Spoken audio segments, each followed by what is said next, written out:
हाय, hello, नमस्कार. मी तुमच्या सगळ्यांची लाडकी रेश्माच किचनमध्ये तुमचं स्वागत करते. आज आपण आपल्या चॅनलवर सुपर सॉफ्ट असा दहीवडा बनवणार आहोत. त्याच्यासाठी मी एक रात्र आधी 1 पेला उडदाची डाळ आणि 1 पेला मुगाची डाळ स्वच्छ धुवून भिजत घातली होती. सकाळी त्याच्यामध्ये अद्रक, मिरची आणि जिरं घालून छान बारीक वाटून घ्यायचं आहे आणि एका वाडग्यामध्ये काढून घ्यायचं आहे. मग हँड बीटरच्या साहाय्याने त्याला छान बीट करून घ्यायचं आहे. हँड बीटर नसेल तर तुम्ही हातानेच फेटून घेतलं तरी चालेल. ह्या प्रोसेसमध्ये बीट करणं म्हणजे फेटणं हे खूप जास्त गरजेचं आहे. फेटल्यामुळे त्याच्यामध्ये एअर कॉम्पॅक्ट होते आणि वडा आपला एकदम स्पॉन्जी आणि फ्लफी बनतो. हे पीठ आपलं एकदम योग्य झालं आहे हे ओळखायचं कसं? आता फेटून झालं की मी एका वाडग्यामध्ये पाणी घेऊन थोडंसं पीठ घालणार आहे. पीठ जर त्याच्यावर तरंगलं तर समजायचं आपलं हे पीठ एकदम बरोबर आहे. आता झाकून थोडा वेळ ठेवून देऊया. आणि इथे मी चटणी बनवत आहे. हिरव्या चटणीसाठी मिक्सरच्या भांड्यामध्ये 1 हँडफुल पुदिना, 1 हँडफुल कोथिंबीर, अद्रक, मिरची, जिरं आणि डाळ्या घालून घेतल्या आहेत. रंग बदलू नये म्हणून बर्फ घातलेला आहे. त्याचबरोबर मीठ, साखर आणि लिंबाचा रससुद्धा घालायचा आहे आणि चटणी छान बारीक वाटून एका भांड्यामध्ये काढून घ्यायची आहे.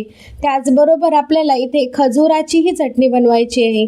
त्याच्यासाठी मी खजुराच्या बिया काढून त्या गरम पाण्यात टाकल्या होत्या. म्हणजे खजूर टाकायचं, बिया टाकून द्यायच्या आणि चिंच घालायची थोडीशी आणि लाल मिरच्याही घालायच्या. ते गरम पाण्यामध्ये घालून 15-20 मिनटं ठेवून द्यायचं आणि त्याचीही चटणी वाटून थोडीशी गरम करायची. मीठही घालायचं. आता इथे माझ्या दोन्हीही चटण्या बनवून तयार आहेत. आता या चटण्या आपण एका बाजूला ठेवूया आणि वडे तळायला घेऊया. आधी वडे तळण्यासाठी आपण जे पीठ केले त्यात मी आधी मीठ घातलं नव्हतं म्हणून शेवटलाच मीठ घालायचं. आधी घातलं तर पाणी सुटू शकतं आणि थोडंसं हिंगही घालू शकता आणि पुन्हा एकदा छान फेटून घ्यायचं. एका बाजूला मी तेल गरम करायला ठेवलं होतं. तेलामध्ये एक एक करून वडा सोडायचा आणि दोन्ही बाजूनी गोल्डन ब्राऊन होईपर्यंत छान तळून घ्यायचा.